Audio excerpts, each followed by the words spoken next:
तो एक बार रहीमदास जी गोवर्धन में श्रीनाथ जी का दर्शन करने गए। एक तो अल्हड़ भेष में रहते थे, ऊपर से इनके किसी कारण से इनको मंदिर में नहीं घुसने दिया, और जैसे ये मंदिर में घुसने लगे तो लोगों ने इनको धक्का दे दी, कहां घुसे चले जा रहे हो, यहाँ पर विजातियों का प्रवेश नहीं है और तुम्हारे जैसों का तो बिल्कुल प्रवेश नहीं है। रहीम जी को इतना क्रोध आया, ठाकुर जी को ही सुनाने लगे बाहर बैठ करके। बोले आप कैसे परमात्मा हो, कैसे स्वामी हो, कैसे भगवान हो, इतनी दूर से मैं चल करके आया और आप मुझे दर्शन नहीं दे रहे हो, लोगों के द्वारा मुझे बाहर करवा रहे हो। इतने क्रोध में आ गए श्री रहीम जी।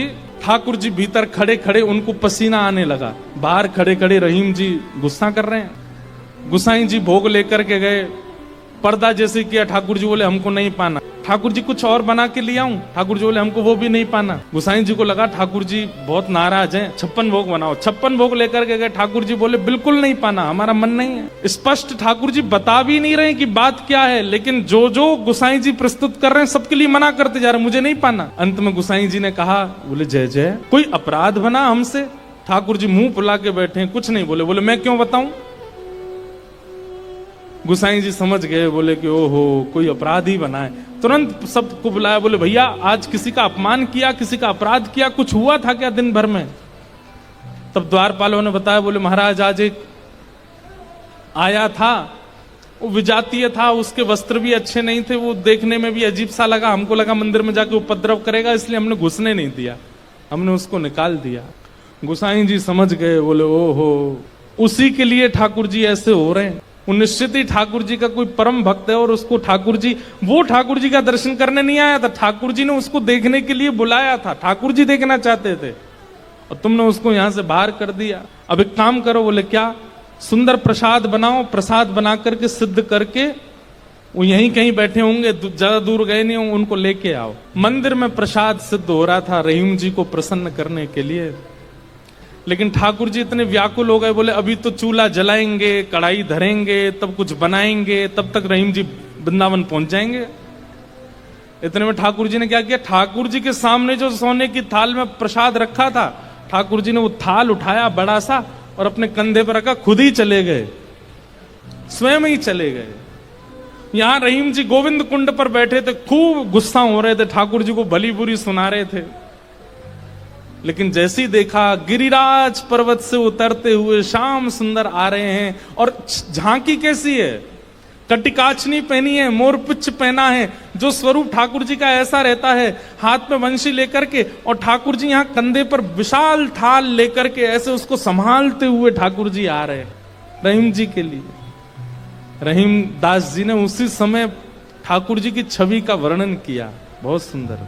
क्या वर्णन करते हैं, कैसे लग रहे हैं श्याम सुंदर? काछे काछिनी कलित मुरली कर, पीत पिछोरी साल की, बंक तिलक के सर को कीन्हो, दुति मानो विदुबाल की, ओ छवि आवन मोहन लाल की, छवि आवन मोहन लाल की, छवि आवन मोहन लाल की, छवि आवन मोहन लाल की।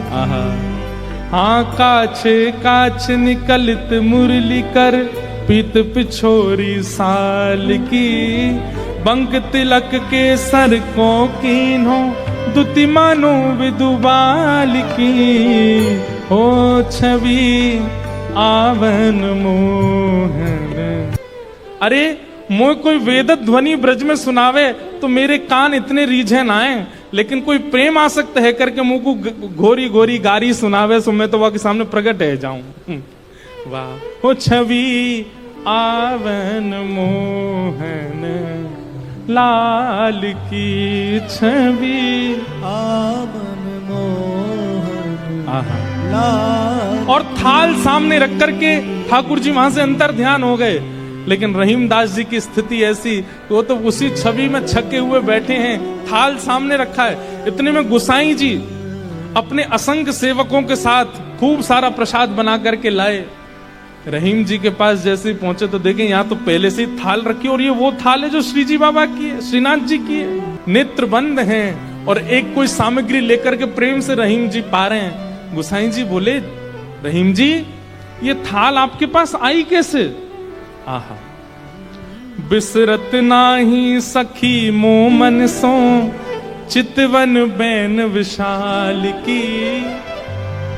बैन मतलब, बैन कहीं कहीं ये अधर का जो अंतिम छोड़ होता है इसको बैन कहते हैं। ठाकुर जी के ये कैसे बोले, इतने मधुर हैं कि जब ये ठाकुर जी मुस्काते हैं ना तो वो जो अंतिम छोड़ है वो इतना प्रिय लगता है ठाकुर जी के मुखमंडल का कि वो मेरे नेत्रों से जा नहीं रहा है। विसरत नाही सखी मोमन सो, चितवन बैन विशाल की। नीकी हसन अधर सधरन छवि, छवि सुमन गुलाब की।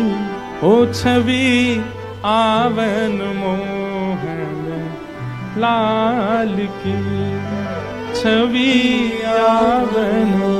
जल सो डार दियो पुत्रिन पे डोलन मुक्ता माल की। जल सो डार दियो पुत्रिन पे डोलन मुक्ता माल।